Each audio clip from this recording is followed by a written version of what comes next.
The interview took place at 10 a.m.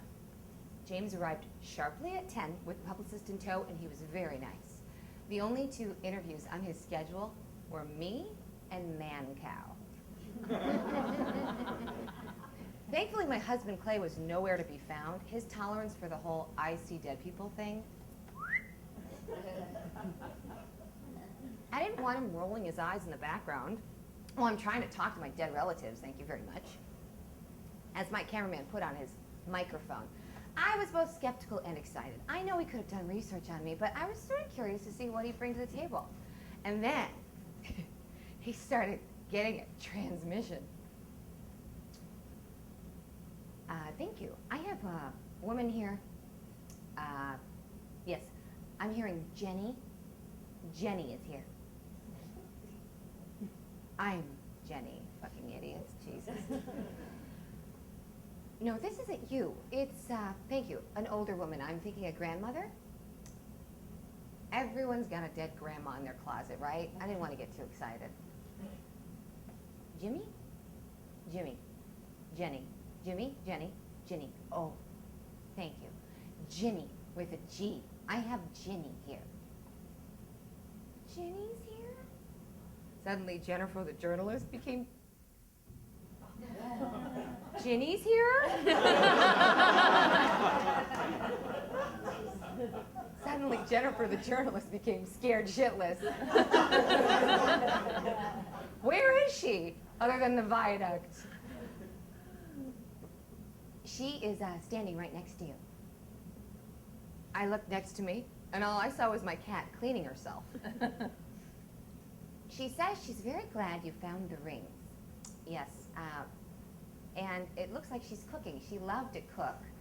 And I see a lot of light around her throat chakra. Yes, thank you. I'm thinking she was a professional singer. In fact, singing seems to run in your family.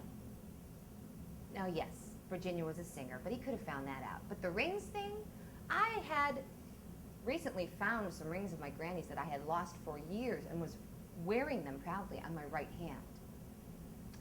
As James was starting to get more transmissions, I heard some noises coming from behind him. My husband was home from work. He tried to crawl in unnoticed, and James didn't even flinch at the sounds coming from behind him. And then all of a sudden, as if someone plopped down on the couch next to me, James says, "Oh, my, I have Richard here." Richard was my husband's dead dad. He died 2 years before. How cool that he stopped by. Yes, this man's very classy. Seeing a hat and a coat, yes, thank you, and he was very business savvy. Richard was definitely classy. Great taste in food and clothes and art, and unfortunately he spent a lot more time at work than he did with his family. I'm seeing the number, yes, thank you, 3. There were 3 kids? Uh-huh. Your husband is the middle child? Uh-huh. He says, thank you, he wishes that he spent more time with them. He has deep regrets about that. Uh-huh, thank you. And he also says that he wishes he were nicer to his wife. And, thank you.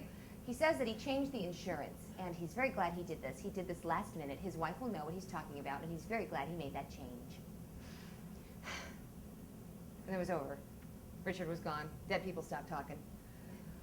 So, then James decides to tell me his theory on what he thinks happens when we get to the other side. This, according to the dead people he talks to on a very regular basis.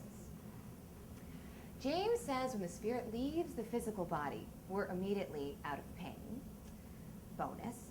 And once we adjust to the change, we go back to the prime of our life. So if we were 300 pounds when we pass away, you can be a size 4. James says the spirit is greeted by a spirit you had a bond with in life, which could be a parent, a sibling, a spouse, and even a pet. And your version of heaven, if you want to call it that, can actually be whatever you think it should be. So if you like to paint in your heaven, you will paint. If you like to fix cars, you can do that. Often the spirit attends its own funeral. Sometimes spirits are tied to the earth plane because of loved ones who are just overwhelmed with grief. James says you can talk to your dead loved ones like they're in the next room. They can completely hear you. They might not be able to answer every single request at every moment because apparently they're learning things or elevating their consciousness or something. But they can send loving signals and winks all the time. How do you know if your loved one is giving you a sign from the other side? Well, they can flicker lights, as we've seen. They can turn appliances on and off. A phone can ring out of nowhere. Pictures might be able to move, or a candle could be blown out. Somebody might mention their name out of nowhere, or you can have a vivid dream where they're talking to you. And also wildlife, such as birds or wild animals. And you might get a smell of their favorite perfume or cologne, or even some smoke if they were a smoker. Oh, and here's the real kicker. James says, contrary to popular religious beliefs, there's no judgment on the other side because only humans judge. Fear and judgment have no place in spirit. No judgment. Okay. So if this one got out, basically the Catholics and the Jews would be out of business. But no, James says judgments were put into religious texts later as manipulations because all that matters over there is love. And there's really not a place called hell because hell is here on earth. So what happens to someone like Hitler or even just crabby guys like my grandpa? Well, according to James, your afterlife experience reflects how you were on earth. So if you were a mass murderer, you are not going to be in the same suite as my granny. If you were my grandpa and you judged and you were mean, you might have to deal with some karma when you get over to the other side.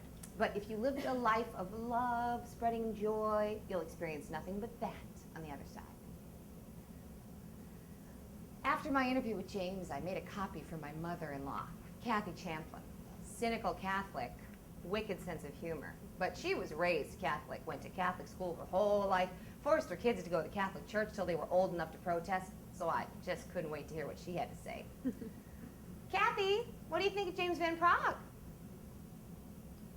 Kind of a pisser that when you die, you gotta learn stuff. I also asked about the insurance. Why did Richard change it, or was that true? She said, yeah, he changed it last minute, and that blew her away that James brought that up. How would James have known that? Not enough to make her believe in mediums, however. Oh, it's a bunch of malarkey, she said. Have fun in hell. However, the next time I went to visit her in South Bend, Indiana, she had 3 James Van Praagh books on her nightstand.